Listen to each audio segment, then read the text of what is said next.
हो आरंभ करो चिन्मय आरंभ करो।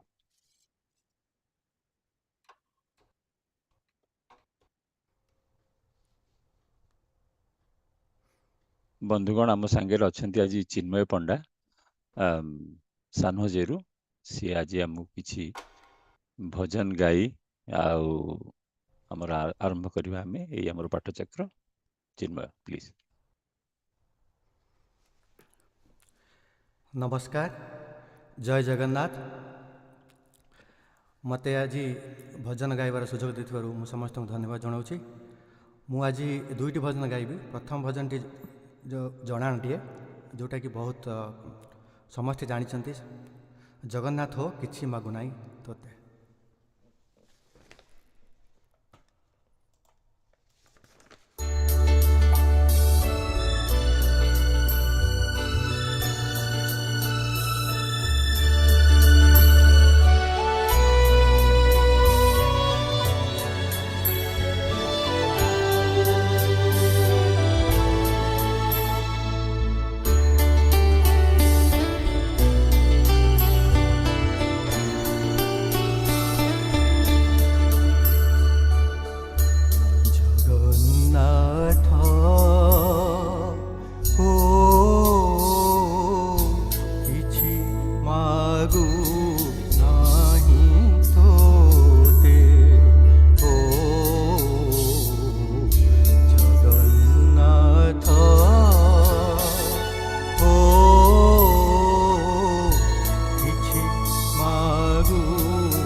मागुछि शारदा बलिरुहाते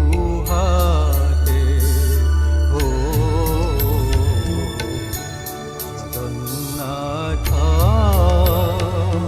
हो किछि मागु नाही तोते।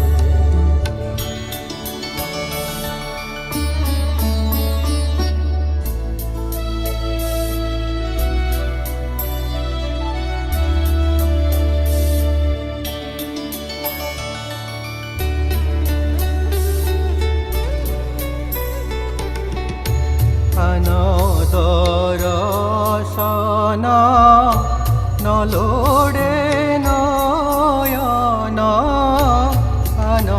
दर्शना न लोडे नयन एका सोह देखाबी ना शुणिबाकु काना नई छाइयाना तोह चरिते कामना जगन्नाथ हो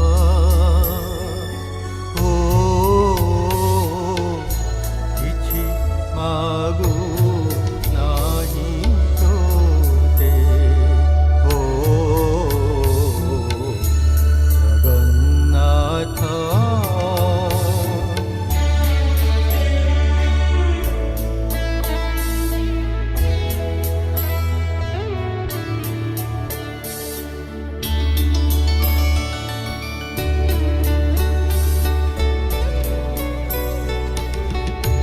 मोहस्त अंगुली राम बनमाली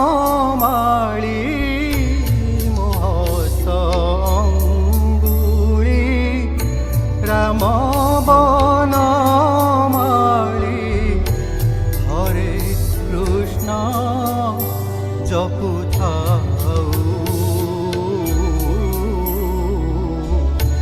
बोले बनमाली मोबेनी चरणे तो तीर्थ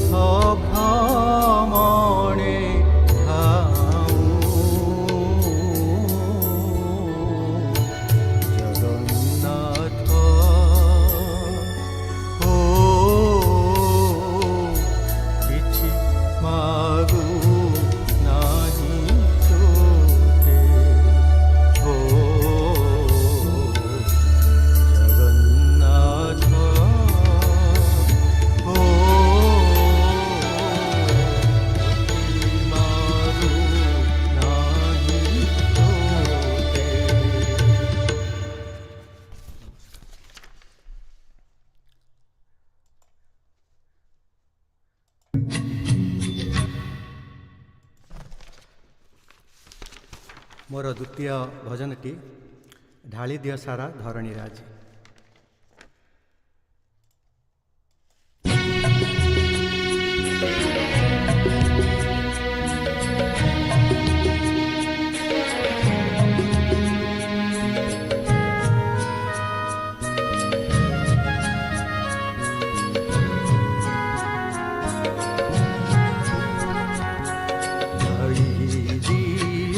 सारा धरणी रे आजी तुमरी आशीष धारा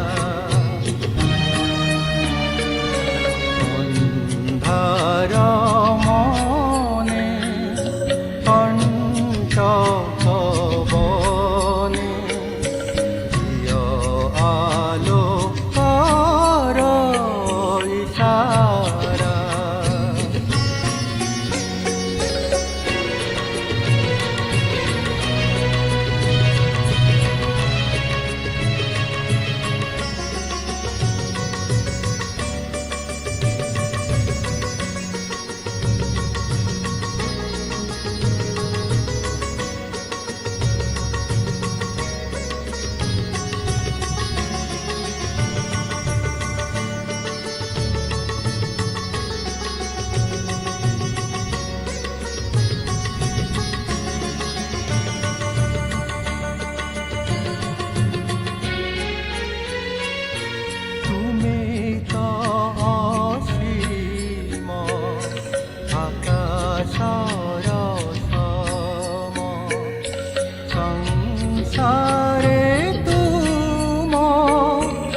अंधामु जदि पाट जाए भूली चढ़ाई नियो हे हाथ मोर धरी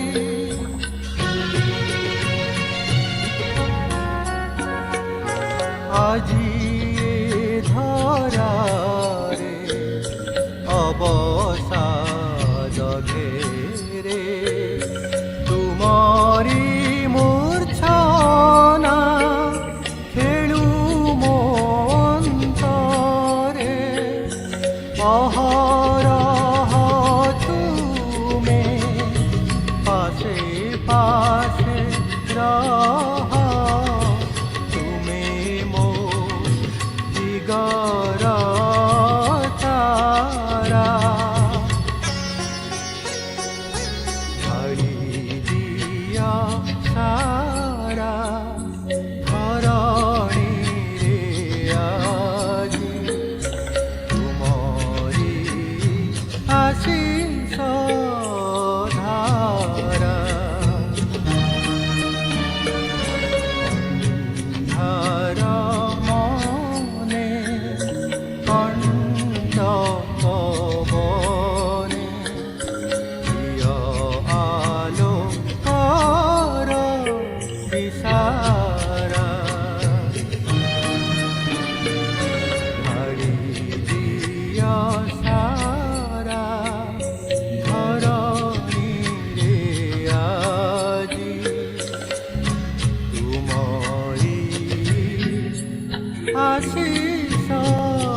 नमस्कार, धन्यवाद, जय जगन्नाथ। धन्यवाद धन्यवाद चिन्मय, अति सुंदर खूब हृदयस्पर्शी भजन आज यही स्पिरिचुअल वेबिनार को भक्तिर वातावरण तुम सृष्टि कर, बहुत बहुत धन्यवाद। पूज्य स्वामी जी आम गहन आसी पहुंची गले। स्वामी जी को पुनर्बार स्वागत और प्रणाम। उपस्थित समस्त श्रोता बंधु मानू आध्यात्मिक पाठचक्र को स्वागत और नमस्कार। पाठचक्र आरंभ होगा पूर्व स्वामीजी किसी संक्षिप्त परिचय देवा उचित मन करुछि। जदि आपण मानक निकट रे स्वामीजी अति सुपरिचित, तथापि नुआ श्रोता मानकर गोचरार्थे एवं औपचारिकता दृष्टि किछि कहिवा मन करुछि। I will just try to keep it short though this time. Swami Sarvapriyanand ji is the current resident and current resident Swami at head of the Vedanta Society of New York, a position he has been serving since 2017. He was an Acharya of the monastic probationers training at Belur Math and has served in various capacities in the educational institutions under Ramakrishna Mission in India. Prior to being in New York, he was the assistant minister of Vedanta Society of Southern California. So he was in California. He was also a Nagral Fellow for the year 2019 and 20 at Harvard Divinity School. His discourse on Vedanta in a much simplified manner has benefited one and all in several ways.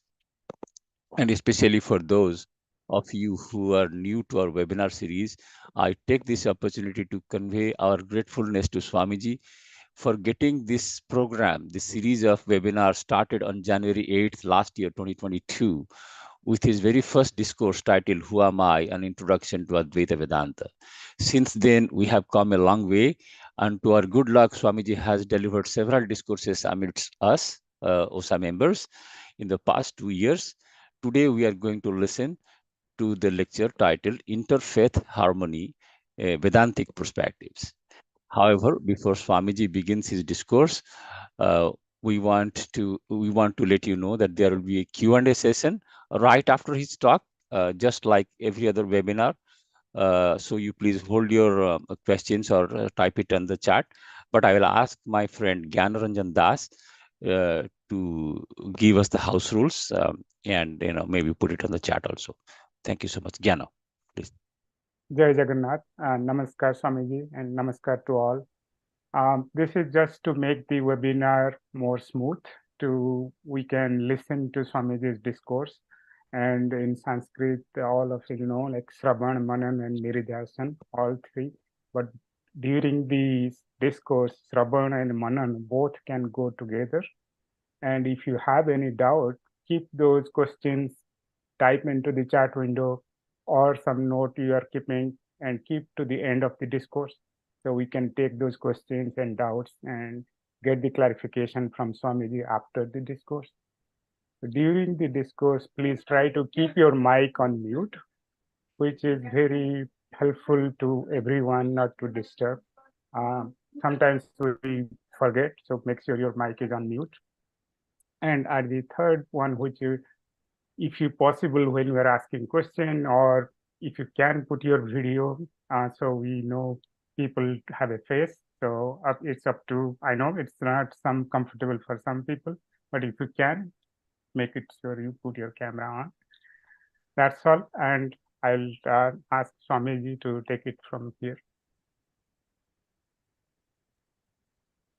Namaskar, and thank you for having me. I'll start with a chant. Om Asato Ma Sadgamaya Tamaso Ma Jyotirgamaya Mrityurma Amritam Gamaya Om Shanti Shanti Shanti. Om, lead us from the unreal to the real, lead us from darkness unto light, lead us from death to immortality. Om, peace, peace, peace. Namaskars to the organizers and to all the participants. I think Manoj Babu, I think he missed saying that I'm from Orissa also. So I was in Bhubaneswar. I studied in the regional college school, the DM school there. and I went to BJB college, I went to XIM Bhubaneswar, so I was there all throughout my student days, and I came really into proper contact with the Ramakrishna order there in the Ramakrishna Mutt in Bhubaneswar, which was very close to our house, and my parents were close to it. So I have a very close association with Orissa, especially with Bhubaneswar. Today the subject is interfaith harmony from the perspective of Vedanta. We believe that Vedanta, Sanatana Dharma, Hinduism, Indian civilization has a lot to offer the world in terms of interfaith harmony. This is something that a perspective which is very common to us in India. We are all aware of it, those who have lived in India, but which is not really, which is something new for people in other parts of the world, including this country also. This easy acceptance of diversity in religion, that a variety of religions are possible. It need not be that only one is right and everything else is wrong. That attitude is not there in India at all. It doesn't have to be a scholar or a professor or a pandit. Even the ordinary person, down to the common villager, they also have this attitude as part of the culture. So I am right now in New York, and when you talk about religious harmony here, immediately people remember 9/11. That was a devastating thing which happened here in 2001, 23 years ago. And clearly there was a religious cause. Fanaticism was the cause of so much destruction and death, leading to long wars after that also. And again today, we see two major wars are going on in the world. One is more or less secular, the Ukraine situation. The other one, Israel-Hamas situation, at least has some major religious component. So religion was always designed to unite people, but unfortunately, though it has united people, millions and people, so there are religions in the world, major religions, each of which have more than 1 billion followers. So in one sense, yes, a common identity has been established, but unfortunately, this has led to inter-religious violence and sometimes more violence within a religion, different groups in one religion, inside one religion. So this question of interfaith harmony, unfortunately, it remains an important question even in the 21st century. We should have overcome these narrow historical divisions by now, but we have not. It is also interesting that it is on 9/11, same 9/11, but in 1893, Swami Vivekananda spoke in the World Parliament of Religions in Chicago. He came all the way from India to represent Hinduism and came to the World Parliament of Religions in Chicago. And there, the date was 9/11. So, what a strange coincidence. And there he spoke about the harmony of religions. He said, I am proud to belong to this religion, which has sheltered amidst it the remnants, the refugees from ancient Persia, the Zoroastrians, whom we know as the Parsis in India. So they came, they were driven out because of invasions by another religious group, and they came and took shelter in India, and Indians accepted them into Indian society, integrated them. They are among the most respected members. Parsis are among the most respected members of society in India. Iran was their original motherland. I attended a gathering of Parsis here in New York a couple of years ago, and they were saying that we consider India our second motherland. Originally, maybe Iran, very few are left there, but our second motherland is India. Then Vivekananda went on to talk about the Jews. He said, after the destruction of their temple by Roman tyranny in AD 72, 2000 years ago, they were scattered all over the world. One group of Jews came to India, and from that time onwards, they have lived in India without any persecution. And more of them came in the medieval time for trade purposes. Many settled down in India also. So always there has been a small Jewish community in India who have lived in total harmony with others in India. In fact, a few years ago, we were celebrating at the Indian Consulate in New York. We program Diwali and Hanukkah together, Jewish Festival of Light and Hindu Festival of Lights. And there the Israeli Consul General made a speech. He said, as the Consul General in New York, I hear the story of so much suffering of the Jewish community from different parts of the world, except one.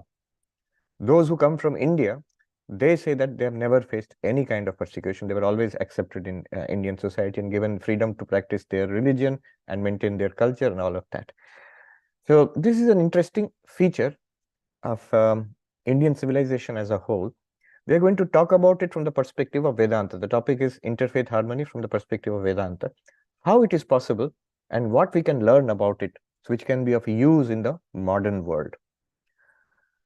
Now, there can be different approaches in religion. One is called, most common is called exclusivism. Exclusivism is my religion alone is right and everything else is wrong. So that attitude. And that leads, naturally, it leads to fanaticism and conflict. And throughout history, many religions have had that attitude. That's one attitude. Another attitude is inclusivism. Inclusivism means that all religions are right, but mine is superior. So somehow all your religions are included in my religion.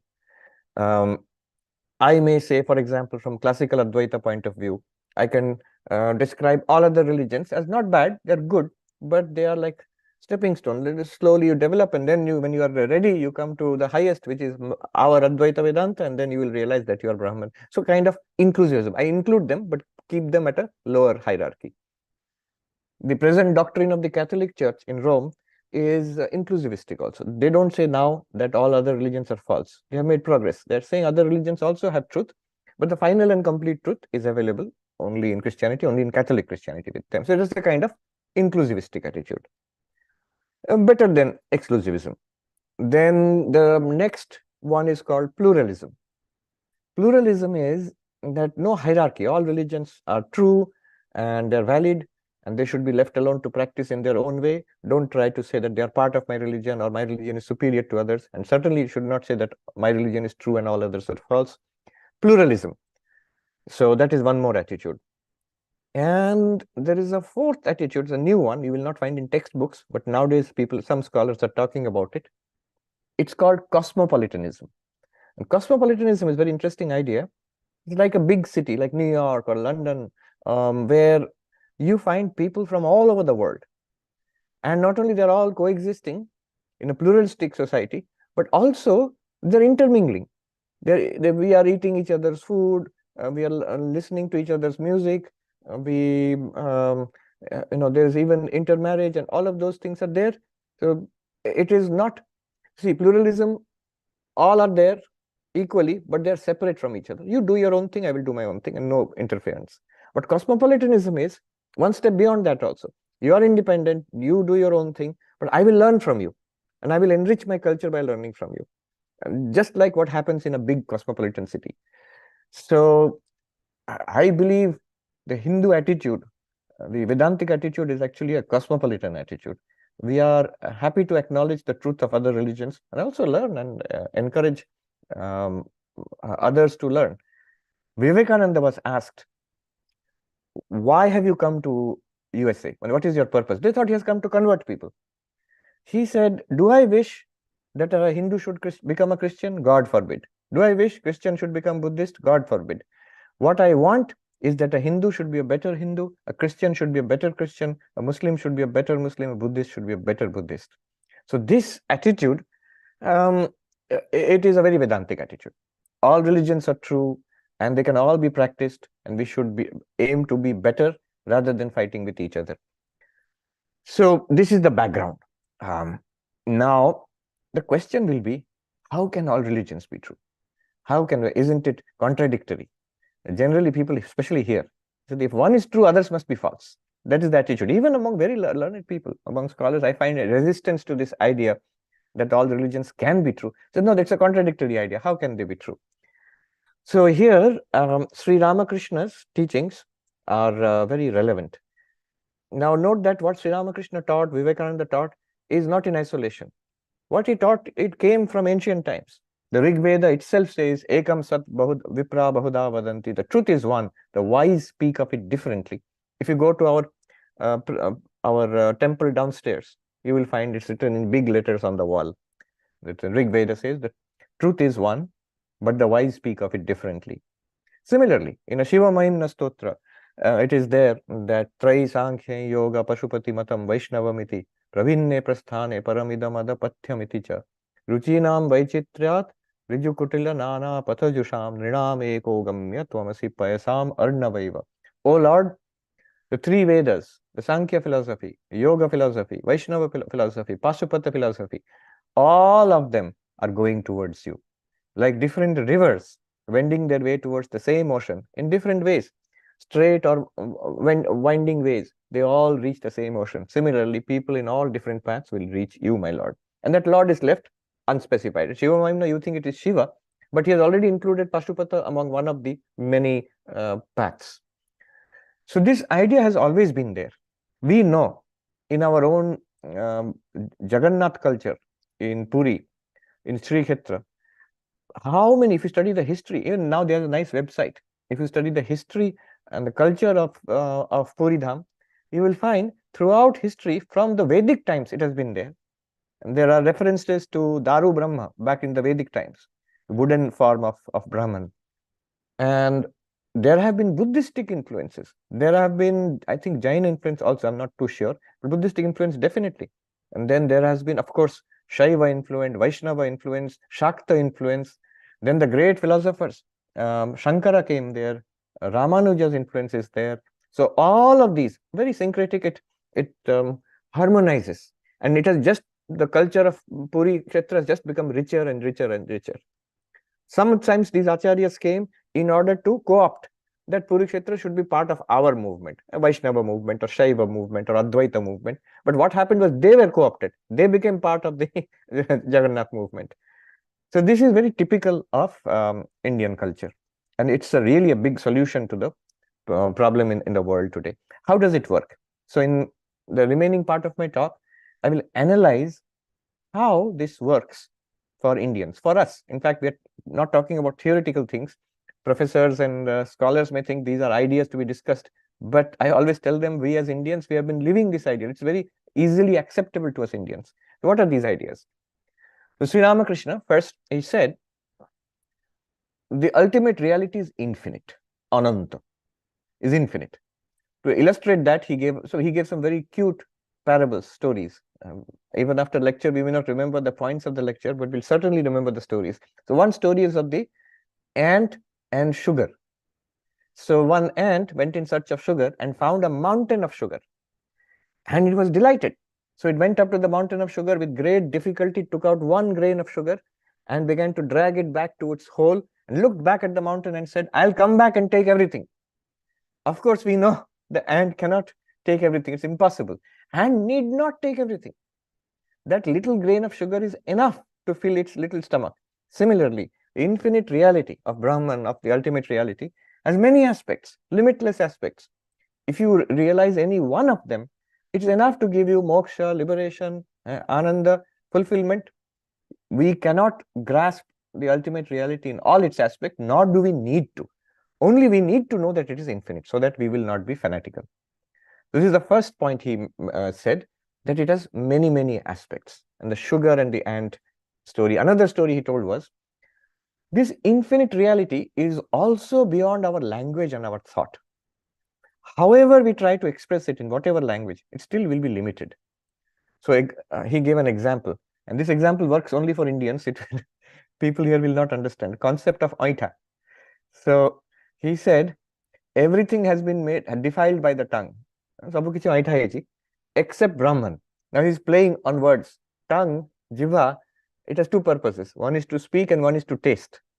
So if we touch it to our tongue, we say it and we cannot give it to anybody else. So that's what he's saying. Every concept in the world, everything in the world has been expressed in language. Except the ultimate reality. Brahman, God, whatever you call it, that cannot be fully expressed by language. Whatever you express, it's just partial or it is limited. Therefore, this idea that Brahma oita heinanti, because it cannot be expressed in language, in words. Why he cannot be expressed in words, there's a lot of discussion. What language can do and what language cannot do, but we will not go into that. So this is the second thing, that infinite reality, like the mountain of sugar, but also is beyond human comprehension, beyond human language. Therefore, that thing which is there in the Rig Veda. Ekam Sat Vipra Bahuda Vadanti. There is an ultimate reality, but it can be expressed, it has been expressed in many ways. Jane achanti ethi, Robert Wright, he has written a book. He's a neo-Darwinian evolutionary biologist. He's written a book, Evolution of God, mostly about the evolution of the religions in Judaism, Christianity, and Islam. So he does not consider the religions of India. He has not discussed that. Only at the end, he has taken up one question: that can there be peace between Judaism, Christianity, and Islam? And then he says the ancient Indians, Vedic Indians, they discovered a formula: Ekam Sad Vipra Bahuda Vadanti. So the truth is one, no doubt. So all of you say that you are monotheistic religion, so you can be satisfied, it is one. However, one does not mean there has to be one expression. One does not mean there has to be one book. Multiple expressions and multiple books can be there, and they can all be right. So Robert Wright says that if only when these Middle Eastern religions accept this idea, some hope is there then of overcoming violence between these religions. It is interesting that India, I often say, India was not a peaceful place. There were such wars. We ourselves know in Orissa, the ancient times, Kalinga war was there. So go back to Mahabharata, Ramayana, there were always wars. Empires were rising and falling, kings were fighting with each other. But notice one thing, when we look at it in the larger world context, never, in thousands of years of ancient Indian history, never was there any religious war. There is some idea of this among the tribes in the Vedas. Some fight was there about the Vedic gods, very ancient times. No, the story of the 10 Dashakumar, 10 princes, something is there. But after that, nothing. We settled it with the idea that truth is one and it can be expressed in different ways. Imagine such a religious country like India, the birthplace of Hinduism, birthplace of Jainism, Buddhism, Sikhism. Never has there been any warfare in the name of religion until about 900,000 years ago, when Middle Eastern religion started coming into India. Until that time, this concept of fighting a war for the sake of religion was not there. Even in the Bhagavad Gita, Dharma Yuddha we say, but it is for the sake of righteousness. There is no concept of that Arjuna has to fight for Hinduism and Duryodhana is fighting for some other religion. No, they all belong to the same religion. It was more a concept of right and wrong, of righteousness and evil. Today, by the way, I should mention, it's a especially auspicious day. One of the forms in which we worship God is Mother. And so Kali Puja is right here, and Diwali, Shubha Deepavali, Diwali to all of us here. So this is one more idea, that it is infinite and it can be expressed in different ways. All the expressions are also correct. Now, one more idea. These expressions, they can have different language. Since Brahman cannot be expressed in language, ahita heini Brahma. So when you express it in language, you can use different words. One of Sri Ramakrishna's famous examples of, he said, when they go to the village pond, so in Bengal, pukur means pond. When they go to the village pond, the Hindus call it jal, the Bengalis call it jal. Then the Muslims call it pani. And then the Christians call it water, and so on. But they are all referring to the same reality. What he wants to say is that no matter what language we use, what mythology we use, what theology we use, there is one reality. They're not even separate realities. There is one reality, but since that reality is beyond language and infinite, we can refer to it in various ways which are not wrong. They are all correct. They will take you to that. Next point is that so many different religions, different names. He said, there is one reality which Hindus call Vishnu or Kali or Shiva, and the Muslims call Allah, and the Christians call Father in Heaven, and all of them, they all are the same reality, only different languages used for that. Then the next move Sri Ramakrishna makes is, what is the purpose of human life? What is the purpose of religion? They're simple questions, but such profound questions we can go on debating. He gave very simple answer. Purpose of human life is God realization. Ishwar Darshan. God realization is the purpose of human life. We may say that, no, it is not my purpose. It may be Sri Ramakrishna Paramahamsa's purpose in life, but my purpose is to win $1 million in Wall Street or get a PhD from Ivy League university. That's my purpose. Aurobindo said, life itself is yoga. Whatever we are doing in life, if you're pursuing knowledge, wealth, success, power, whatever you're pursuing, you're basically pursuing limitlessness, infinity. And nature itself is taking you there. If you consciously, deliberately try to do it, it is called yoga. If you meditate, you practice devotion, you do Vedanta Vichara, then it is called yoga. But it is the goal to reach God is our goal, everybody's goal, whether we know it or not. One sadhu in Uttarakhand used to say, "Tum jano ya na jano, tum mano ya na mano, tum hi Ram." Whether you accept it or not, whether you believe it or not, it's a fact. We are all moving. This is the view of life in Indian philosophy, not just Vedanta, all schools of Indian philosophy, except Charvak, except the materialist. So the goal is God realization of human life. And the goal of religion also, therefore, is God realization. What is the purpose, real purpose of religion? Real purpose of religion is not politics. Real purpose of religion is not social reform. Those things may be there, but the core of religion is to help us to be a bridge between the human and the divine, to take us to God, to enable us to realize God. It is a path.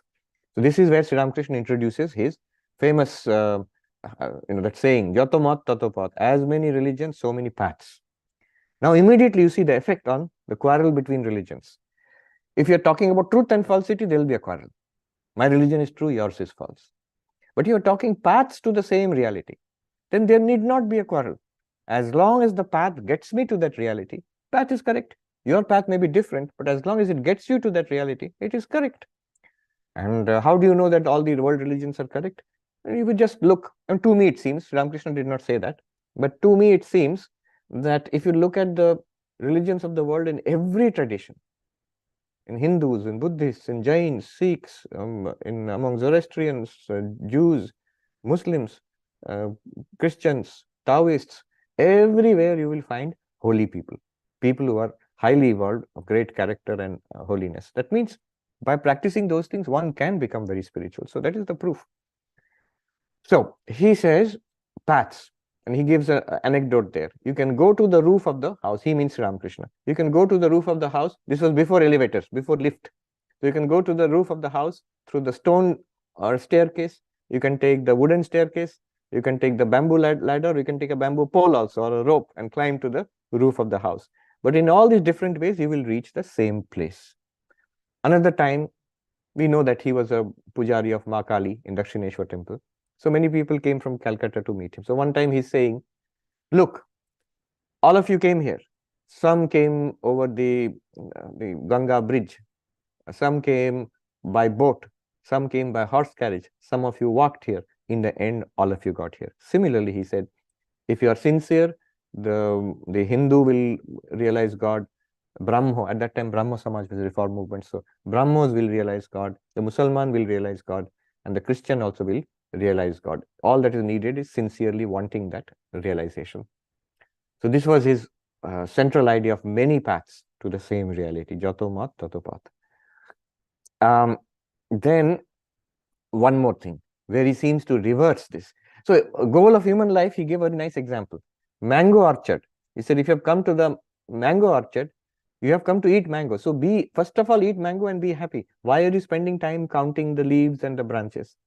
So those who come to religion and to fight and quarrel or to discuss other issues other than sadhana and realization of God, he will say, you're counting the roots and the leaves and the branches. You have come to the mango orchard, ambo khaigi, you will be satisfied. So that is the wise person. Now, one more thing he says, there he seems to reverse. Whatever I said now, Sri Ramakrishna seems to reverse it there. He says, it is true that all religions are true and they will take you to God realization. However, one must hold on to one path sincerely. And don't mix it up. Don't treat it like a supermarket, that getting a little from this religion, little from that religion, mix and match. So one must sincerely follow one path for some time in order to realize God. And he gave the example of the man who was digging for water. So man was digging for water. He's digging a well. As you know, digging a well is hard work. After some time, he felt tired. Some person came and said, "Why are you digging here? Go and dig there. It's much easier." So he went to the second spot and started digging. Then he went to a third spot. By the end of the day, he had dug 6 shallow holes. Nowhere he found water. If he had continued to dig in the first place, he might have found water at the end of the day. The idea being is that this is called Ishta Nishtha. Ishta Nishtha. Ishta, suppose Lord Jagannath is your Ishta Devata.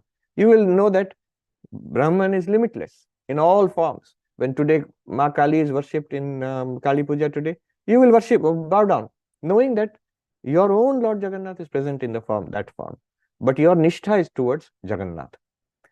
Hanuman says, Ram Nam, very beautifully, Hanumanji says, Srinathe Janakinathe Abheda Paramatmani Tathapi Mama Sarvasva Sri Rama Kamalalochana. I know Srinatha is Vishnu. Janakinatha is Rama. I know Rama and Vishnu are same. Rama is avatar of Vishnu. That I know. Abheda Paramatmani. One consciousness, it's there. However, Hanuman says, for me personally, for me, everything is the lotus-eyed Rama. Sri Rama Kamalalochana, Mama Sarvasva. Now, what does he mean there? It means this is called Ishta Nishtha, your Ishta Devata. So you will hold on and to God in that form, in that name, in that particular path until you reach the goal. Even today, if somebody is going using GPS, if he keeps switching paths, he will get delayed or he will get confused. He has to pick one path and follow through until he reaches the goal. So Ishta Nishtha. This is another idea in Vedanta and in Hinduism, which people here do not understand. They feel that if I have to pick one, I have to reject everybody else. So, and I have had scholars, theologians telling me, no, what you are saying will not work. If you accept everything, how will you make progress in spiritual life? You must pick one and follow that. That is entirely possible in Hinduism. That's what we Hindus do. We have our own Ishta Devata. For some, it might be Krishna. For some, it might be Jagannath. For some, it might be Ma Kali. For Sri Ramakrishna, it was Ma Kali. So one can follow that Ishta Devata, knowing that all the other Ishta Devatas, everybody else's Ishta Devata is also the same reality with different name. So there need not be any quarrel, need not be any attempt to put down, to say that that is wrong and mine is right, nor any attempt to bring, not necessary, to bring somebody else into my path and reject their path. This huge thing about conversion, which is a big deal here in this country. Even now, millions of dollars are spent and thousands of young Americans I've seen different churches. They're sent to India, Africa to convert the heathens into the one true religion. Unnecessary. You're wasting your time and you're creating tension and damage in those societies. So this is the next idea, that Ishta Nishtha. And finally, there must be respect for all. I have full dedication, focus on my Ishta Devata, but I regard your Krishna, your Rama as none other than my own Ishta Devata. Sri Ramakrishna says that unless you accept my Krishna, nothing can be possible. Unless you accept my Ma Kali, nothing is possible. Or unless you accept Christ as the only savior, nothing is possible. Sri Ramakrishna says this is a bad attitude. He said he called it a dogmatic attitude. And this leads to problem. So if you put it together, summing up what I have said is ultimate reality is infinite. Remember the sugar and the ant. We can get only one part of it, and that's enough. One aspect of the divinity, and that's enough for us. Our stomach will be filled. Then it cannot be expressed in language. So when you try to express it in language, various expressions are possible. Aintahinanti Brahma, that thing. And the next one is that various expressions like Jal, Pani, water, Narayana, Kali, Father in heaven, Allah, they are different expressions of the same reality, different language being used. Then the next point he made was the goal of life, like the man going to the mango orchard, is to realize God, not to fight about religion, not to convert other people, not to do politics. All of those things are secondary. If at all necessary, they're all secondary. The real thing is to use religion for what it is. What is it for? For God realization. The goal of human life is God realization, and religions are different paths to God realization. So here comes the great idea, Jato Mat, Tato Path. And therefore, no need to quarrel about the paths. Then a caution, Ishta Nishtha, like the man who is digging for water in the wells. So you must, just because everything is correct, don't be wishy-washy, don't be superficial. In America, that attitude is everything goes. We are cool, everything goes. Everything goes is fine, but what are you doing in your own life? Something you must be doing. So that intense focus and sincerely holding on to one path is necessary. And finally, last point is that dogmatic attitude is not good. So if you put these together, this is the cornerstone of the harmony of religions which Sri Ramakrishna he taught. You see, now one issue I will take up and then stop. We can take question answer after that. The issue is this. We may say all these things, but the one who is fanatical is not here. They are not listening. They are not interested. So what to do there? I will make two observations. One is from the philosopher Karl Popper. Not Popper, Potter, I think. No, Karl Popper, actually. He has said this, the phrase he used is the paradox of tolerance, the paradox of toleration. The paradox of toleration, he says, if you continuously, if a liberal, open society tolerates everything, now the question to you is, will you tolerate the intolerant people also? And if you're tolerant, you should tolerate everybody, including the intolerant people. Then he says, then the paradox of tolerance will come. If a liberal society tolerates an illiberal group, then what will happen is a united, illiberal, intolerant minority will always overcome and defeat a disunited, liberal and open majority. So this will create problems.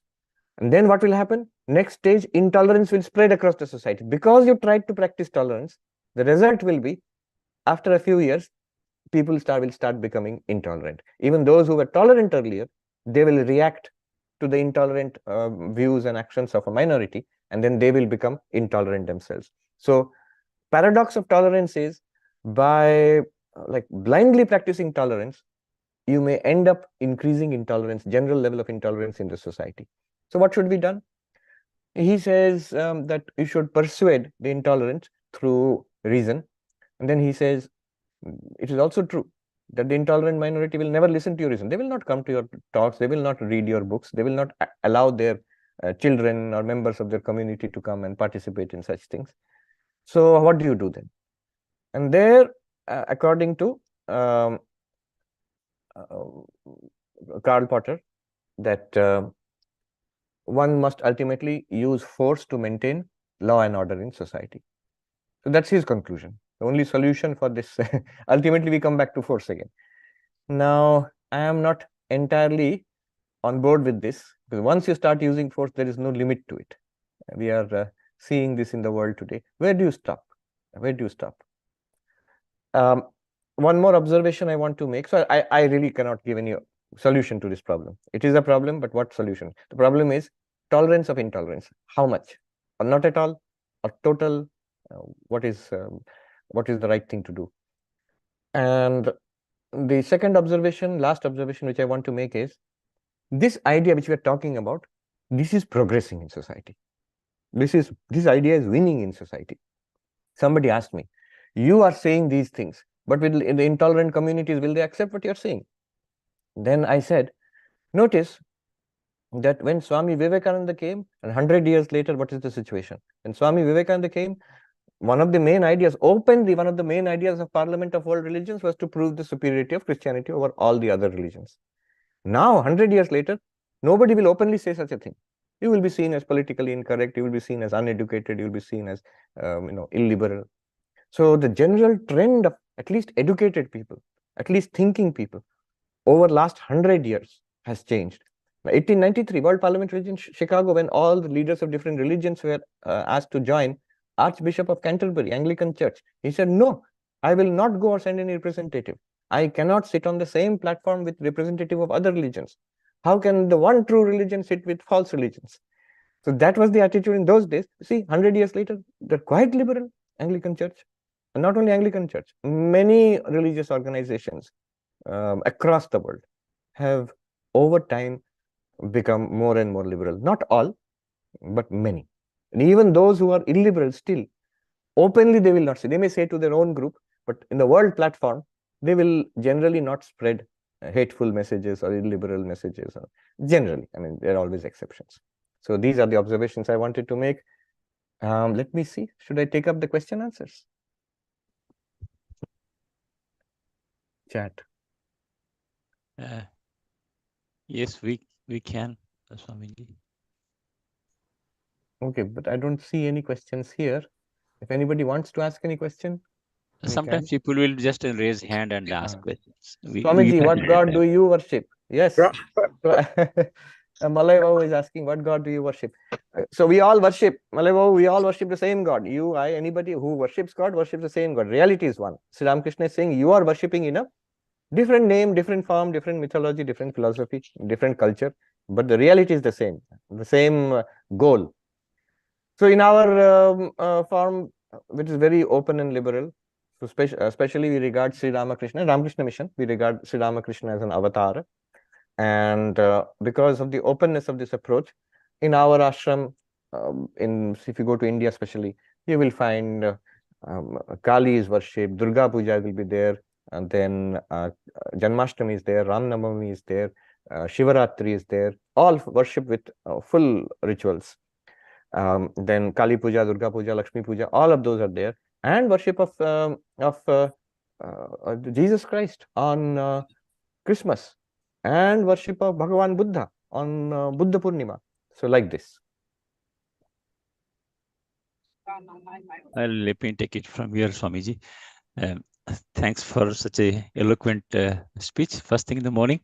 And we just want to say a few things before we request our audience to ask questions. I see definitely there is not much on the chat window, but I believe, people have the bubbling questions in their mind. I'll request them to use the raise hand feature in Zoom, and we will just take them in a sequence.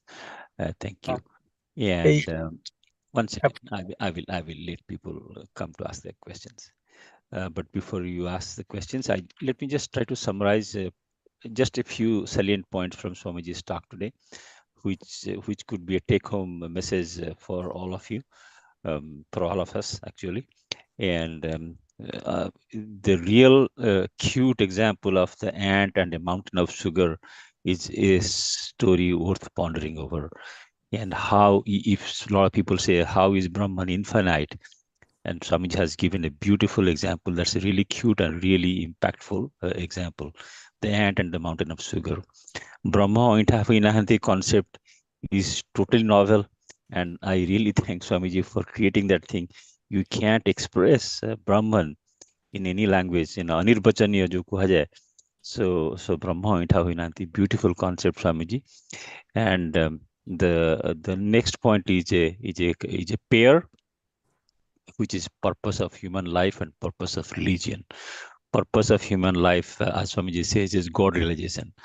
I definitely urge all our members present here to pull it into themselves and see, if their purpose of life, aligns with this thing that Swamiji has told, God realization. Although he gave a few counter examples of make a ton of money from Wall Street, do a PhD from Ivy League University. Those are the counter examples, but try to see, where exactly you stand and how close you can come to this particular purpose of your life of God realization, as Swamiji suggested.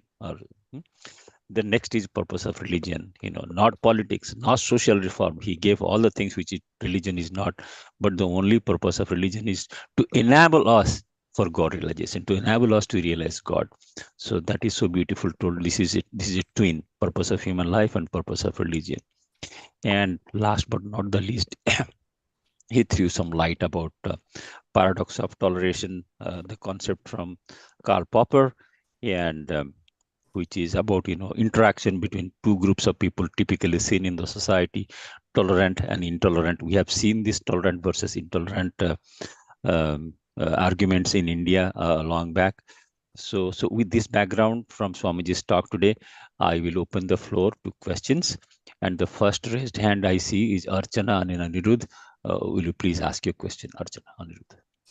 And please open up your camera and ask question. Pranam Swamiji. So my question may not be directly related to today's discussion, but in many of your videos, you start or you always say that Atman is right here, right now, available to us right here, right now, which I understand, but it seems little paradoxical.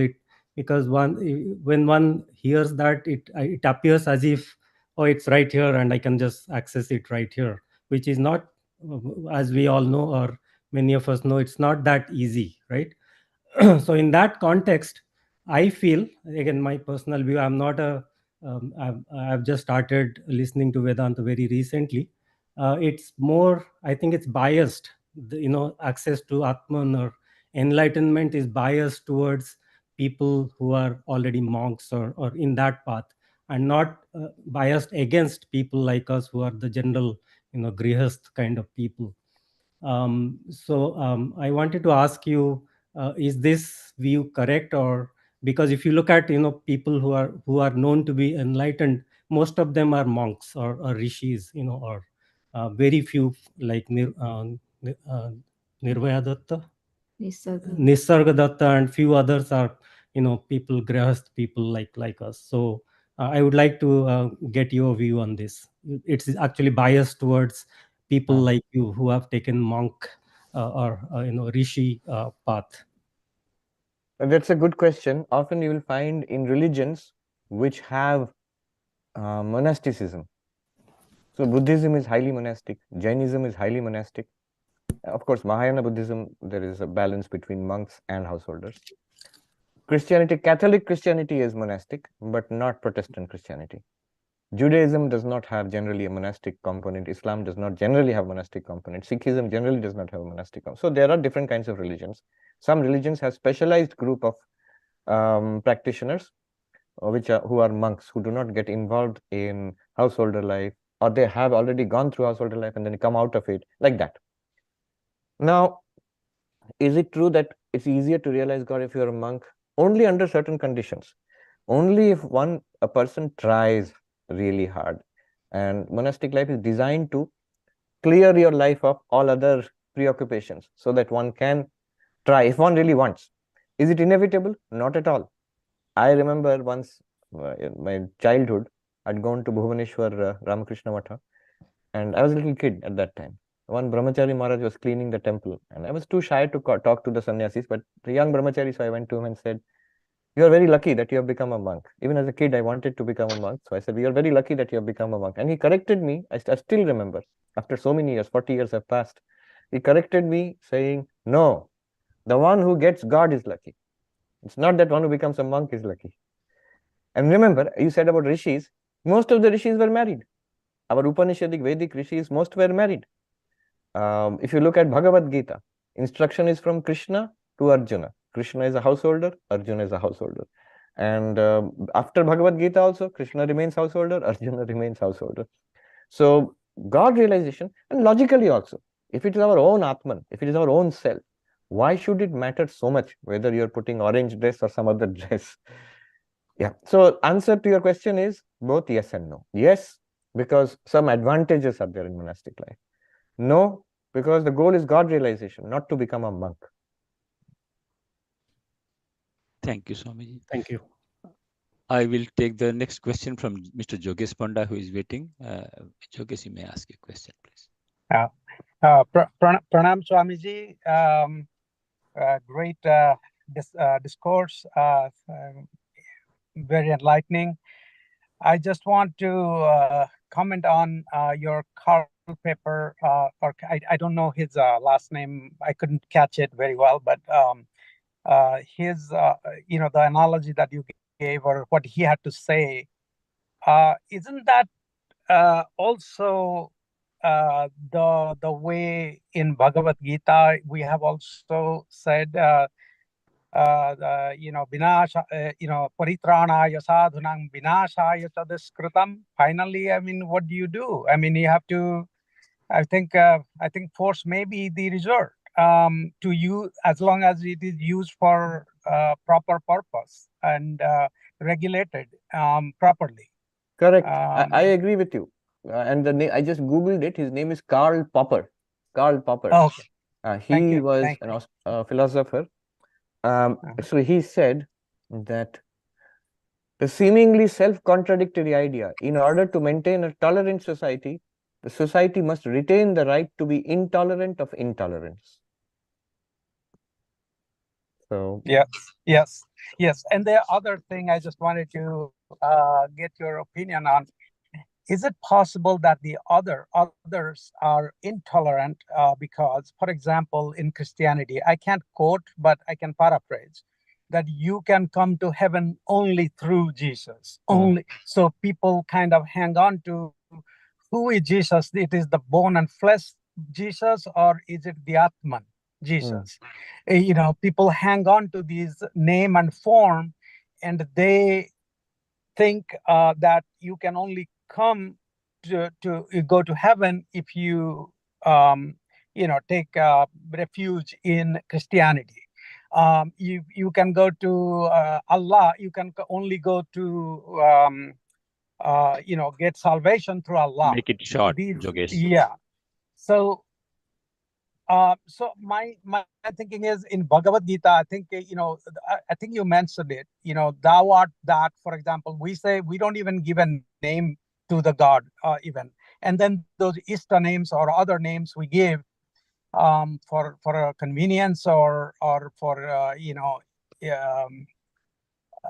so if you could just comment on that, I think that name on form, hanging on to name and form is causing. Correct. That leads to conflict. So if I say that only in that name, only in that form, God is only that much, then it will lead to conflict. So the example which you gave, because Jesus Christ himself said that none will come to my Father except through the Son, except through me. None will attain to salvation except through me. And the Christians will show you that. Clearly, Jesus has said, what can we do? Jesus is saying that. But depends on how you interpret. In the Bhagavad Gita, many times Krishna is saying, Aham, I. But I was there before Manu. I was there at the beginning of the creation of the universe. Then clearly it is not that cowherd boy Krishna who was there at the creation of the universe. So what does he mean by I? He means Brahman. He means Saguna Brahman, Ishvara, Bhagavan. Similarly, if somebody asks me, so how will you interpret? Jesus has said only through Jesus, and you said really Christianity is true. Then how will you interpret this? I will say it's very easy for me. Jesus is saying only through God, or only through avatar, through any form of God, through any form of the avatar, or only through self-knowledge. Through that, not through material means, not through by any other means, worldly means can you attain to salvation. That is my understanding.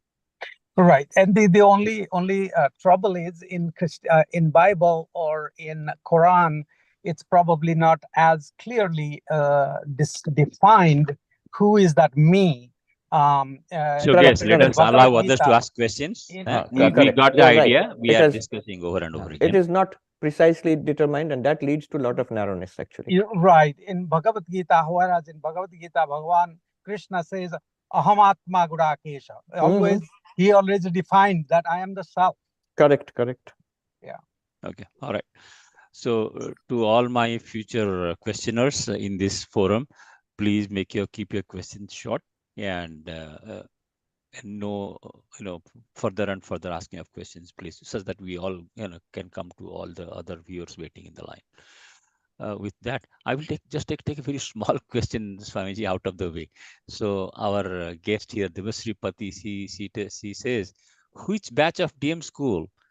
Myself and all my siblings are from DM school. Yeah, no, that's a personal question. Anyway, I sent a personal answer to her. She has already got it. Okay, all right. Thank you so much, Swamiji. No problem. And then next, I will request Mr. Sudham Sahu to ask his question. Swamiji, namaskar, pranam, Shubha Dipavali, and I am an ardent follower. So my simple question related to this today's topic that you addressed, a major issue like tolerant versus intolerant thing. I put that in a different way: reasonable versus unreasonableness of either things happening in the community or happening in the family or even individual level. So I was seeking some guidance here from you. So what do you think, what we should be doing, how to handle those kind of situations? Because we face every day. I face every day, let me put that. Yes. And unreasonableness and intolerance generally go together. People are convinced that we are reasonable. I think it's good to take tolerance as a principle, to start with tolerance. That's one of the things that I shall practice, no matter what others do. my part of my principle is tolerance. Vivekananda said, in Hinduism, it's not only tolerance, it is acceptance. When you say tolerance, there is a implicit violence here. We here throughout the discourse is religious tolerance, religious tolerance. Tolerance means I am putting up with you. I am really displeased with you. I think you are wrong. I am right, but I am somehow tolerating you. But no, Hinduism accepts. Hinduism will say that that is also a real path to God. I have seen on Hindu religious festivals in India, large numbers of women going to Ganga for a dip, Chhat Puja, among people from Bihar and UP. There I saw going towards the Ganga for a dip. They're passing by a mosque, and you will see the women doing like this. Now, like a bowing down, they instinctively recognize this is also a holy place. That there's some people, they worship God here in their own way. This idea that it is not wrong, it is not false, they don't have to be converted or destroyed. No, this is something that is a saving idea from India, which I'm surprised to find across the world, especially Middle East, Europe, and America also. In such advanced places in America and Western Europe, this idea of openness and acceptance of multiple truths is not yet very easy. You will find very sophisticated professors. Let me give one example and stop. A year or two ago, one professor from Harvard University, Professor Francis Clooney, he is an ardent scholar of Vedanta, Vishishtadvaita Vedanta, and himself is a Christian priest. So he teaches Hinduism at Harvard University. He released a book, Reading Hindu and Christian Classics Together. 6 books, 3 Hindu classics and 3 Christian classics, reading them together. Good. And in the program for launching that book, there were eminent religious scholars were invited, one Christian scholar and one Jewish scholar. Now, one of them, I still don't remember who, he said that, what is the purpose of this exercise? After all, after reading Christian books and Hindu books, you must finally decide which one is right, which one is wrong. I was thinking, we never think in this way. I may be a devotee of Krishna or Rama or Ramakrishna, but if I read a Christian book, if I read a Muslim book, I am benefited by it. I am enriched by how they worship God, the feelings of devotion, and my own devotion also increases. This idea, I am reading other religions to find out how they are wrong. This idea we don't have generally. There was there's a scholarly debate for 1,000 years. Scholarly debate was there in trying to prove that my own philosophy is correct and defects of other philosophies. That leads to the development of Darshana Shastra. That's fine. Common people don't feel that way. Yeah, one additional comment here. Even if I take this as a reasonable and show patience, but for others, it seems like, hey, I'm not reacting enough. And it's kind of invoking you to kind of get into the arguments, or that kind of thing happens. Better not to get into it. Better not to get into it. But even when you get into it, I am also asked many times. So my answer is, first of all, to accept what they're saying, not deny it. Because the other party might be saying the truth. After all, Hinduism, Buddhism, Jainism also, in India, Sikhism, we have faced a lot of religious violence for centuries. And a lot of, even now, it's not an ancient history. Even now, in this country itself, and across the internet, you will find preachers of different religions criticizing, spreading hate against Hindus, against other religions. It is still a serious problem. So why are you not reacting? That might be the charge against you. So first acknowledge, yes, it is a serious problem. So, but then what I say is, what is the solution to this problem? Ultimately, you also as a Hindu must admit, in your own religion, as a Sanatana Dharma follower of Hinduism, Vedanta, in your own religion, in any text, is it written there, go and destroy the unbelievers, convert them into our way? Never, never. You have an enlightened path, you follow it. Reason has a power of its own. Reason is, I'll tell you this anecdote. Once I was sitting in a plane next to me, long flight, one Christian pastor from a Midwestern church, very narrow, very, that we are right, everybody else will go to hell, that kind of person. He was sitting next to me. We had a long conversation, long argument actually. I told him about harmony of religions, that all religions are right, different paths to divinity. He did not accept any of it. But when he got up, he said something very interesting. He said, I know I am right, but if I did not know that, I would say you are talking sense. So that is the use of being reasonable. Somewhere the idea goes, even in the most narrow person, even in a most narrow path, people are different. And there will be some people who will think. And the whole world is moving in one direction. Maybe that's why some people are becoming more fanatical to hold back.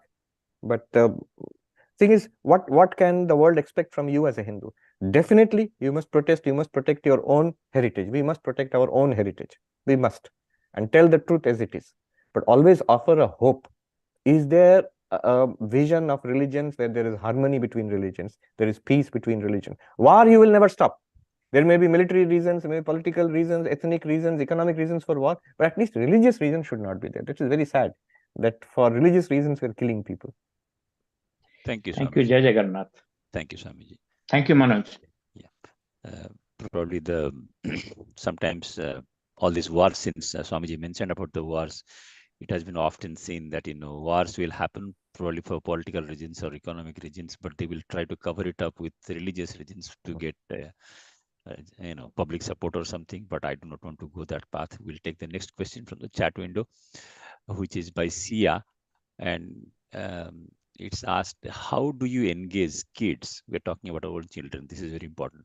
How do you engage our kids here in the path of real truth and realization of infinite truth? So it is good to give them a structure from the very beginning. Sometimes Hindus are very lax about providing that religious education to kids. We are very eager for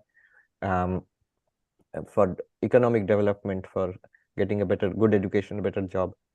But more in the USA, I have found that Hindu parents have become more conscious because they feel, in India at least, whatever you did, you grew up in that culture. So we got something by osmosis, we got something from that culture. Here, it's not like that. It's an entirely alien culture. So the children who are born here, they get something from you, little bit, almost nothing from the parents, and they are exposed to completely alien culture outside the home. So for them, some deliberate program should be there. Different ashrams provide different programs in the home also.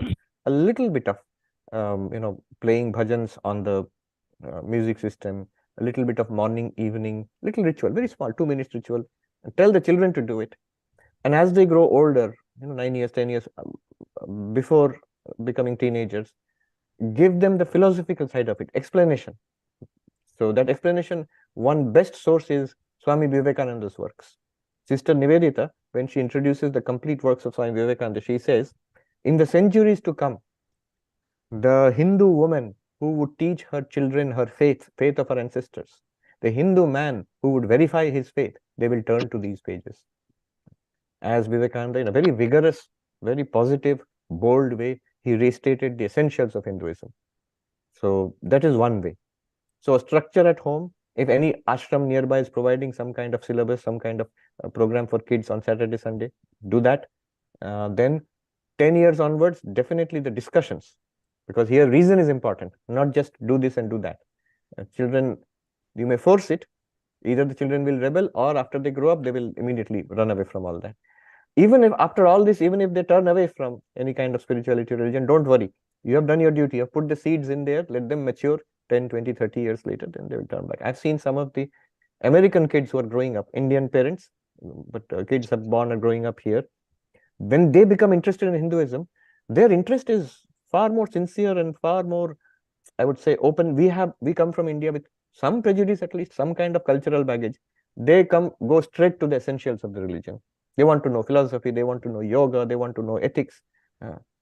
So they want to know the spiritual part of it, not all the cultural things, which is good, which is good. There is a hope for Hinduism in USA in the next generation. Thank you. Thank you so much, Swamiji. So I just take 2 bullet points from this for all our parents in the group. So first is do it at home such that your children sees it being practiced at home, and participates participate it also. That's beautiful. So second thing is that look for something like a Sunday school. I at least can tell you 2 Sunday schools which is running all over United States. One is Bal Bihar program by Chinmay Mission. The other one is Arsha Vidya Bal Gurukulam from Swami Dayananda Saraswati. There might be more in your local township. You should look for it. Yes, there are Sunday schools for children. Many people run it on a non-profit basis. I know. Non-profit. One thing I might say here, those who are in New Jersey, for example, in Yes, Wayne, yes. New Jersey, there's a beautiful institution, Vivekananda Vidyapit, run by a couple who are professors. 500 to 600 kids of Indian origin. Saturday, Sunday, they go there from grade 1 to grade, the high school pass out, that level.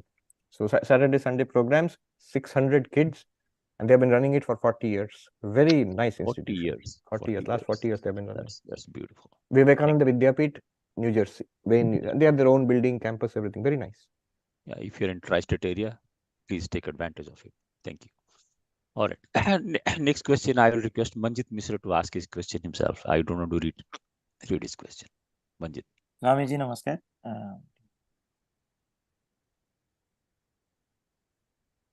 Swamiji, namaskar. Swamiji, I want to ask you a question. That first thing, because you said that you are inspired by the Ramakrishna mission. So what basically inspired you to take to the Brahmacharya and join the Ramakrishna mission? First thing. Second question is in that is because the Vedic text is like so vast, right? There are so many Vedas, so many Upanishads, and then on top of that, all the enlightened souls, they basically wrote their own books, basically converting that or make it simplified. So where do you start first? Like, because most of our people who want to go into the spiritual path, they get confused when they know there is so much vastness, right? Which one to take first and then take it slowly. And that is Let me finish this. Yes. So I'll take the second one first. Where do you start? One book, if anybody wants to start, is Gita, Bhagavad Gita. So start with Bhagavad Gita, at least get an acquaintance of what Hinduism is. It's a very nice summary of all the central ideas of Hinduism. And for us in Vedanta, the central texts are Upanishads. There are 10 Upanishads with Shankaracharya's commentary. There is Bhagavad Gita with Shankaracharya's commentary, and there is Brahma Sutra with Shankaracharya's commentary. This is called Prasthanatraya for Vedanta, Advaita Vedanta, for Advaita Vedanta. But there are different schools, of course, but for us, this is the scriptural basis. And in our particular tradition, Ramakrishna order, we read the complete works of Vivekananda. We read the teachings, Ramakrishna Kathamrita, the life and teachings of Sri Ramakrishna. As you said, many enlightened masters came and taught. So this is in our tradition. You need not read everything. You cannot. But there should be some original scripture which you should read. Upanishads, Gita. If you are strongly Vaishnava, then Bhagavatam and Srimad Bhagavatam. That's a vast scripture, but it is very essential for those who are on the path of devotion, bhakti. They should read that. Plus any other things which appeal to you. In English, I would say Vivekananda's works are very good, are really sort of light of Hinduism from 19th century, modern Hinduism. Because basically he was the one who rescued Hinduism from its decline in the late 19th century and set it on its track to become what it is today. Whole 20th century, you will see political thinkers, social reformers, religious leaders, all of them, openly or in privately, they read Vivekananda. They were inspired. There's a source of power there. Yes. And then the first question is, how did you become a monk? Well, I grew up in Bhubaneswar, and my parents were devotees. They had books of Swamiji, Swami Vivekananda, and other religious books in the house. I read it. What attracted me was that, is it true that God can be realized? That God exists and actually you can experience God? Is it true that that is the purpose of human life? I like that idea very much. The goal of human life is God realization, and I should do that only. Somehow that pulled me very much, even as a kid. So when I grew up, finished my education, I just became a monk. And I haven't looked back ever since. Thank you, Swamiji. Thank you, Swamiji. I think we just wrote. Okay, Manjit. Thank you. Thank you. Next question is from the chat window from Pradeep. What we should do in every day for God realization and at the same time spread the practice to everybody across the globe without spreading hatred and intolerance. You want to practice at home? The big question. Yeah. Vivekananda's answer was the 4 yogas. Daily meditation. What meditation? That you decide. What is in your tradition, what teacher you have got. Some form of meditation, and morning, evening, daily meditation is necessary. Sometime you must step away from samsara into silence, into quietness. Then jnana, scriptural study, always do vichara, that I am not the body, not the mind, I am the Atman. Then bhakti, in whichever form. If you have a Jagannath worship in your house, or Devi worship, or whichever form, in whichever form your tradition is, some kind of devotional worship, including a little bit of ritual also. It might be 1 or 2 minutes only. Little bit of rituals, little bell ringing, little incense, offering flowers, and something should be there in the house. And finally, a component of seva. It could be in your local temple or ashram. It could be in an NGO where you are giving service without asking anything back. A great deal of blessings come by service. I have seen so many people very interested in spiritual life, but struggling. They're going to this Buddhist meditation, going to that Vipassana, coming to the Advaita Vedanta class. They have accumulated a lot of knowledge and practiced this one little bit, that one a little bit. I often say to them, in many cases, that do some seva in some form. A lot of blessings come to you in your life when you are living not for yourself, but for the sake of other people. Many problems in your life will go away if the blessings of humanity are on you. Vivekananda said, they alone live who live for others. The rest are more dead than alive. So if you want to feel alive, do things where a lot of other people are benefited.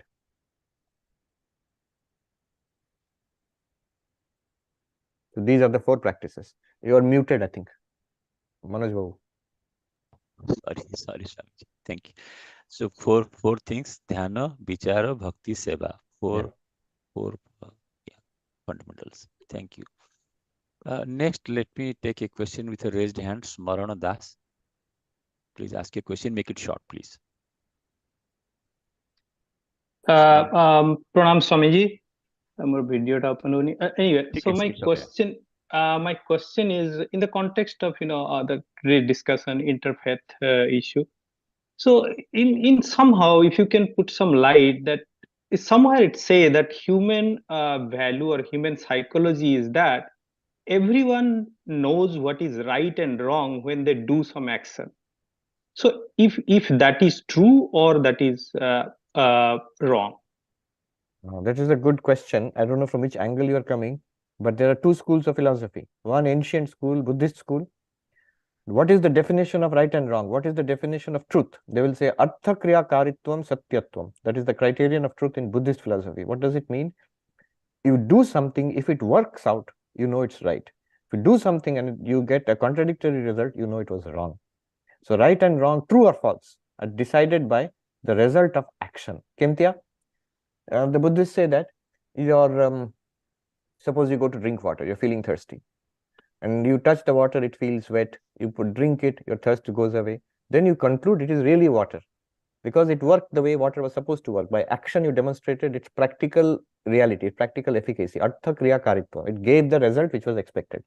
However, if you go near the water, and suddenly you see it is a mirage, there is no water to drink, your thirst will not be quenched. If you touch it, it will not feel wet and cold.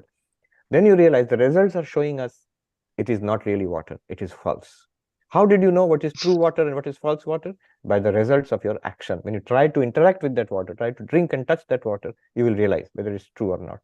This is the Buddhist criterion. Not only Buddhist criterion, in modern America, Charles Peirce, William James, the most well-known school of American philosophy in 19th century is called pragmatism. And an oversimplified version is they call it the cash value philosophy. You do something and see if it works or not. If it works, then it is true. If it does not work, if it fails in practice, then you're not in touch with reality. So similar idea, but although Buddhists had got it more than 2000 years ago.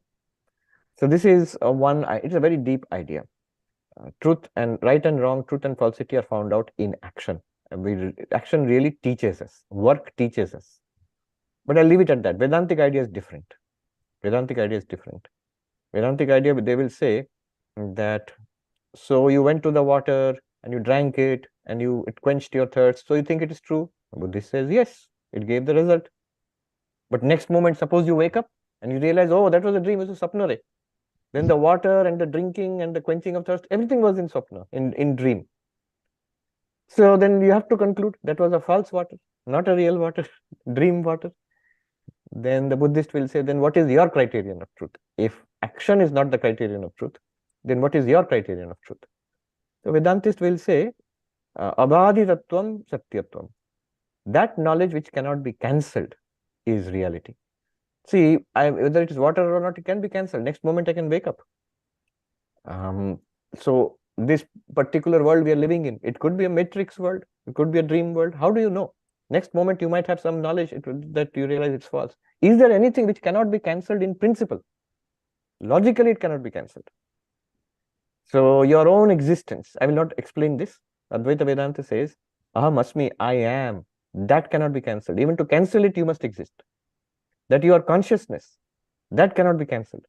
In order to cancel consciousness, consciousness is not there. That knowledge also requires that you are conscious. So consciousness, existence, these things cannot be cancelled. So ultimately, they must be the ultimate truth. Practically in day-to-day life, some things will be true, some things will be false. And action is a good way of understanding, realizing it. Anyway, enough metaphysics. It's not metaphysics, Yeah, it's Swami, actually epistemology. I think I heard your one of the video on this on dream and how you realize into the dream, that that video you created. I think that explains a little bit of what you have said now. Thank you. Thank you. Yes, especially for people those who are with Advaita Vedanta, probably Swamiji, you can add a few things, because you have said this in other lectures of yours, Brahman Satya Jagat Mithya. That is what Ramakrishna said in one line and then kept quiet, answering somebody's question. I believe you shared that anecdote in many places. Yes, somebody asked Sri Ramakrishna, can you teach me spirituality in one sentence? Yes. Sri Ramakrishna said to him, Brahma Satyam Jagat Mithya. Brahman alone is real, the world is an appearance. And he says, Aiti dharana karo. Dharana karo. Again. Then Sri Ramakrishna kept quiet, meaning that nothing more has to be said. Anything you say after that is more details, explanation, further explanation. So that is one answer you get from Sri Ramakrishna. So you'll wrap it up now? Two more questions. Is that okay? Jaldi kar dawa. I took this COVID vaccine. Not much, minor reaction. Okay, we'll just take two questions right now and then we'll stop this. Shanti asks, thank you for a wonderful talk. How would you advise to respond to intolerance, the superiority of religion in the day-to-day experience? Also, could you expand to children? Children and in school, we answered already. So the first part in day-to-day experience. You first of all read up. You must know something about your own religion. One weakness of Hindus is we don't know much about our own religion. So when you are attacked, you have really no answer. So know something. Vivekananda is a very good place to start, to know something. Somebody said to me, oh, Hinduism is 3 C's, caste, cow, and curry. Caste, cow, and curry. No, that's not true. So one must know a little bit more about our religion, know the Bhagavad Gita, know the Upanishads, know Vivekananda, know something about meditation and all of this, at least even if you don't practice the idea, how beneficial it is, how logical, how rational it is. Vivekananda said, in this rational age, scientific age, the only religion acceptable to a rational mind is Advaita Vedanta. And I'm seeing that all the time. Some form of Buddhism, some form of Advaita. I had recently a dialogue with Sam Harris, who is a very well-known atheist, one of the major atheists in the world. And he says, he dismisses all religions as superstition, except he said there are 2 traditions. The Dzogchen tradition in Tibetan Buddhism and Advaita Vedanta in Hinduism, which he says any reasonable mind cannot dismiss so easily. We have to accept all things you need not accept, but a core of truth is there in both of these traditions, same truth, that this pure consciousness or pure being, it's there. So see, take a stand on how rational our religion is. Almost all the other religions are just mere belief systems. How rational. Then how tolerant and accepting, how liberal. Not just in theory. Look at thousands of years of Indian history. Never have Hindus, Buddhists, Jains fought war of religion. Sikhs have fought war, but to defend themselves, not to spread religion by sword. So how tolerant and how accepting, how liberal, how open. If you give a new idea and if you are a holy person, you will immediately find followers in India. That person will not be persecuted and say, you are saying something against our book, you should be killed. No. So liberal, tolerant, then the vast variety in Hinduism. You want to worship God as man, you are welcome. You want to worship God as woman, you are welcome. Thousands of years we Hindus have worshipped Devi. So tremendous variety, tremendous openness and tolerance and liberality, and extraordinary level of rationality. And then you can go on. So many virtues are there. Thank you, Swamiji.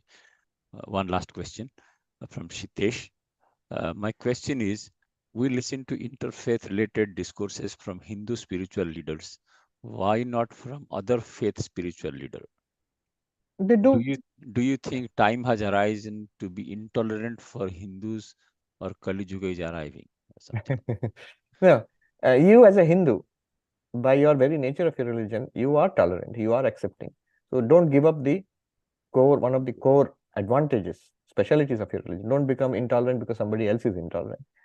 Of course, don't be foolish also. You must protect yourself. But other interreligious leaders are also doing interfaith work.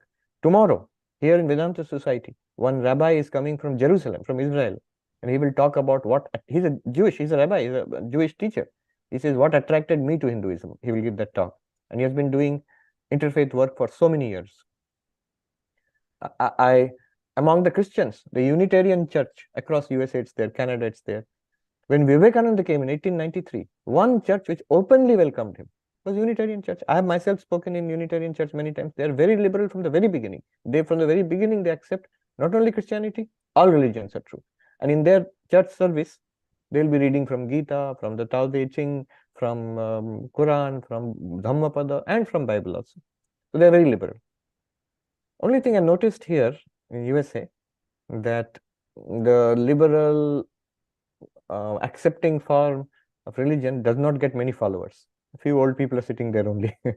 Whereas you go to some narrow mega church, thousands of people, morning service, afternoon service, evening service, night service, thousands and thousands are coming. So often narrowness has a power of its own. Accepting, Hinduism, drawing more people. Yeah, Vivekananda said, Hinduism is as vast, as open and vast as the sky and as deep as the ocean. He said, we must be like that. Our religion luckily allows us to be very broad, very accepting, at the same time very deep. Thank you, Swamiji. Thank so you. That brings us to the end of the questions. I will request Sri Gyanadas to please propose the vote of thanks before we conclude. And after Gyanadas proposes the vote of thanks, I'll also come up with another request. But first, Gyana, please, for vote of thanks. Yeah. Thank you, Swamiji, and thank you to all our audience. And Swamiji, this lessons currently much needed in our community and our world. And definitely, my knowledge has gone up, and my level of understanding has gone up, and I am enriched by the discourse. And I'm sure all our audience might have also gained this knowledge and practicing it, taking this knowledge to heart, practicing the daily life. All the questions, beautiful questions came up. And I'll not take much time. Thank you to Swamiji for taking his time and giving us this valuable knowledge. Pranam, Swamiji. I will, okay. So just one last request to everybody, which is the Guru Dakshina part, which is our duty for our honored speaker and to the organization that he belongs. This invaluable knowledge that we gathered today can be possible without Swamiji giving us some time and blessings. So let us join our hands in collecting some Guru Dakshina, and we will send it to Swamiji's organization, Vedanta Society of New York. So in the chat window, I have given the email address OSA Spiritual Forum. OSA Spiritual Forum at odisasociety.org. So if you please send your money by Zelle, so it will be collected. We'll continue to collect it till next Saturday, and I'll also post this in the OSA net so that all of you can send it, and we'll collect it and we'll deposit the amount with Vedanta Society of New York. And with that, I would call this session. Thank you once again. Thank you, everybody. Manoj Bhai, Manoj Bhai, Santi Mantra, if Swamiji can recite. I can do that. Yes, I will request.